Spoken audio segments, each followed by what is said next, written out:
10월 4일 수요일입니다. 오늘 우리에게 주시는 하나님의 말씀은 이사야 29장 15절에서 24절까지 말씀입니다. 자기의 계획을 여호와께 깊이 숨기려 하는 자들은 화 있을진저 그들의 일을 어두운 데서 행하며 이르기를 누가 우리를 보랴 누가 우리를 알랴 하니 너희의 패역함이 심하도다. 토기 장이를 어찌 진흙같이 여기겠느냐. 지음을 받은 물건이 어찌 자기를 지은 이에게 대하여 이르기를 그가 나를 짓지 아니하였다 하겠으며 빚음을 받은 물건이 자기를 빚은 이에게 대하여 이르기를 그가 총명이 없다 하겠느냐. 오래지 아니하여 레바논이 기름진 밭으로 변하지 아니하겠으며 기름진 밭이 숲으로 여겨지지 아니하겠느냐. 그날에 못 듣는 사람의 책의 말을 들을 것이며 어둡고 캄캄한 데에서 맹인의 눈이 볼 것이며 겸손한 자에게 여호와로 말미암아 기쁨이 더하겠고 사람 중 가난한 자가 이스라엘의 거룩하신 이로 말미암아 즐거워하리니 이는 강포한 자가 소멸되었으며 오만한 자가 그쳤으며 죄악의 기회를 엿보던 자가 다 끊어졌음이라. 그들은 송사로 사람에게 죄를 씌우며 성문에서 판단하는 자를 올무로 잡듯하며 헛된 일로 의인을 억울하게 하느니라. 그러므로 아브라함을 구속하신 여호와께서 야곱 족속에 대하여 이같이 말씀하시되 야곱이 이제는 부끄러워하지 아니하겠고 그의 얼굴이 이제는 창백해지지 아니할 것이며 그의 자손은 내 손이 그 가운데서 행한 것을 볼 때에 내 이름을 거룩하다 하며 야곱의 거룩한 일을 거룩하다 하며 이스라엘의 하나님을 경외할 것이며 마음이 혼미하던 자들도 총명하게 되며 원망하던 자들도 교훈을 받으리라 하셨느니라. 아멘. 이사야 29장의 앞부분은 아수르 산헤립의 침공 앞에서 이사야 선지자를 통해 남유다 백성들의 외식적이고 타성에 젖은 신앙을 질책하시는 하나님의 모습을 보여주고 있습니다. 계속해서 이어지는 오늘 본문인 15절과 16절은 하나님의 백성인 남유다의 영적 타락을 보여주는 증상 중의 하나로 하나님의 백성이면서 하나님을 무시하는 남유다의 죄악을 고발합니다. 구체적으로 남유다의 죄악은 자신들의 계획을 숨기면서 하나님은 모르실 거다, 보지 못할 것이다 라고 하며 하나님을 무시합니다. 그들의 계획, 깊이 숨기고자 했던 그 계획은 바로 하나님이 금지하시는 애국과 동맹을 추진하는 일이었습니다. 이런 죄악 앞에서 이사야는 토기를 만든 토기장이의 비유를 들며 토기가 토기장이를 무시하듯이 어찌하여 그럴 수 있겠는가. 어찌하여 그를 만든 이가 지혜가 없고 총명이 없다라고 토기가 그렇게 말할 수 있느냐라고 하면서 하나님을 무시하는 이스라엘 남유다의 죄악을 고발하고 있습니다. 이때 그들의 모습이 깊이 숨긴다라고 지적하고 있는데 이 표현은 높이 솟은 산들 사이에 깊이 들어가 있는 골짜기를 의미하는 것을 연상하는 단어로 아마크라는 히브리어를 사용하여 그들의 두려움이 죄악이 얼마나 큰지를 보여주고 있습니다. 7장에서 하나님은 이사야를 통해 아하스에게 보내셔서 깊은 데에서든지 높은 데에서든지 하나님 앞에 징조를 구하라고 말씀하셨음에도 불구하고 오히려 그 가운데서 하나님을 배역하는 길을 걷고 있는 남유다의 모습을 보여줍니다. 하나님을 무시하고 따르지 않는 모습, 이 모습을 특별히 토기장이를 부인하는 토기의 모습으로 보여주는데 이때 계속해서 나타나는 토기장이라고 하는 이 단어는 하이 요르체라고 하는 단어입니다. 특별히 이사야는 토기장이 하이 요체르라는 표현을 계속해서 이사야서 안에서 반복하는데 흙으로 사람을 창조하시고 세상을 지으신 하나님이 마치 흙으로 토기를 빚어가는 그 토기장의 모습으로 나타나며 또한 그 하나님의 능력과 주권을 선포하기 위해 이러한 단어를 사용한 것입니다. 하이 요체르, 토기장이신 하나님께서는 그의 권능과 지혜로 만드시고 다스리심에도 불구하고 사람들은 하나님의 주권을 부인하고 인정하지 않으며 멸시하고 있습니다. 그러나 그렇게 하나님을 멸시하고 불순종함에도 불구하고 하나님은 또한 회복의 약속을 주고 계십니다. 17절에서부터 하나님은 오래 걸리지 않아 풍성함으로 그것들을 바꿔주실 능력의 하나님이시라는 것을 말씀합니다.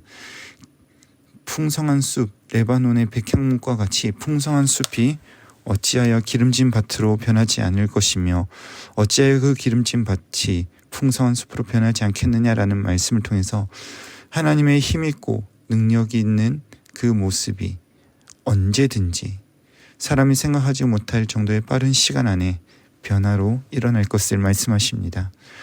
뿐만 아니라 앞선 본문인 11절에서 13절까지 그를 알지 못하고 여호와 하나님을 알지 못하는 자들이 이제는 하나님을 보고 듣게 될 것이며 여호와로 말미암아 기쁨이 넘치고 이스라엘의 거룩하신 하나님으로 인하여 즐거워할 것이라고 말씀하십니다.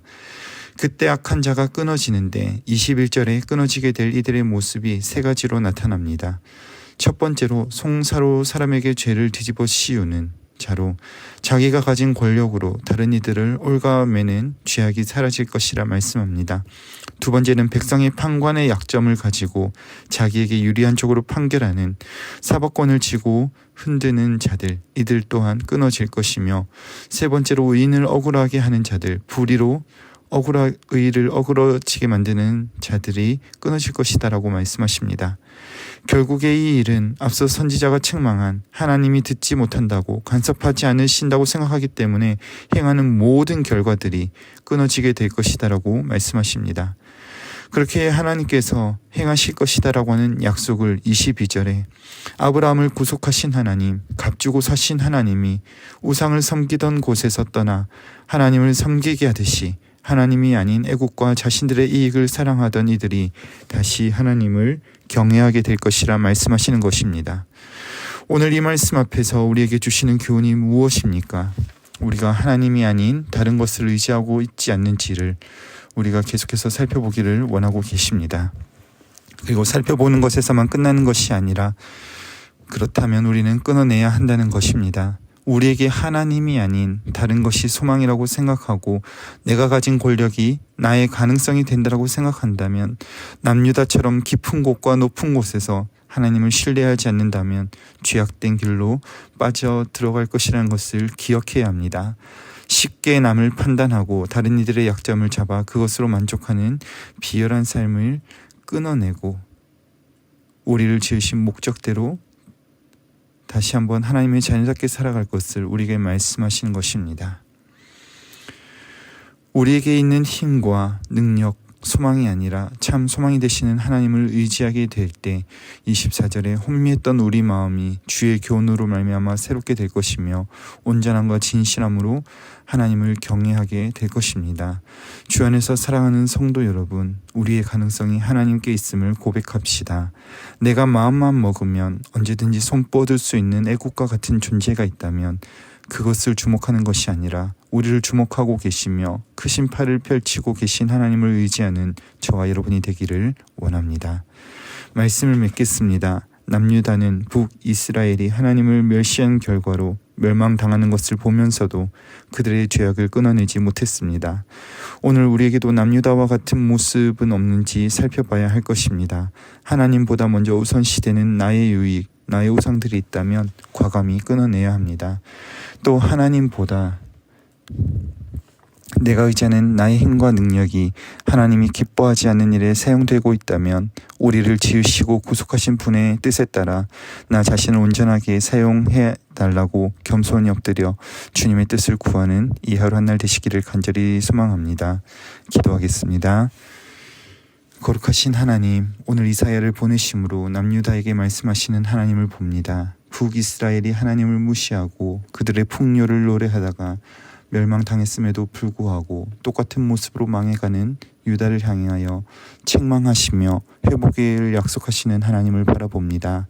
주님, 오늘 이 말씀이 우리에게 주시는 말씀이 되어 인생의 고난 속에서 어찌할 바 몰라 하는 자들에게 창조주가 계심을, 구속주가 살아계심을 보게 하시며 나 자신이라고 하는 우상 숭배하며 살아가는 자들에게 창조하신 목적을 회복하는 은혜가 있게 하여 주시옵소서. 이를 위하여 우리가 의지했던 것들을 내려놓습니다. 우리의 힘과 능력이 아닌 하나님의 도우심의 손길을 바라봅니다. 언제나 주님이 우리의 소망이 되어 주시옵소서. 오늘 하루도 하나님 한 분만 소망하며 걸어갑니다. 우리의 도움이 되어 주시옵소서. 우리를 인도하실 주님 찬양하며 구주 예수님의 이름으로 기도드립니다. 아멘. 이 시간 함께 기도하실 때 주신 말씀 붙들고 기도하시고 주간 기도 제목에 따라 전도와 선교를 위해서 기도하시겠습니다. 신부산 교회가 전도하는 교회, 선교하는 교회가 되도록, 신부산 교회가 부산 지역에 죽어가는 영혼을 살리는 교회가 되도록 기도하실 때, 특별히 10월에 있을 어린이 초청 행사인 다주리와 14일에 토요일에 있을 아주 행복한 음악회, 그리고 22일에 있을 아주 행복한 만남을 위하여 기도하시겠습니다.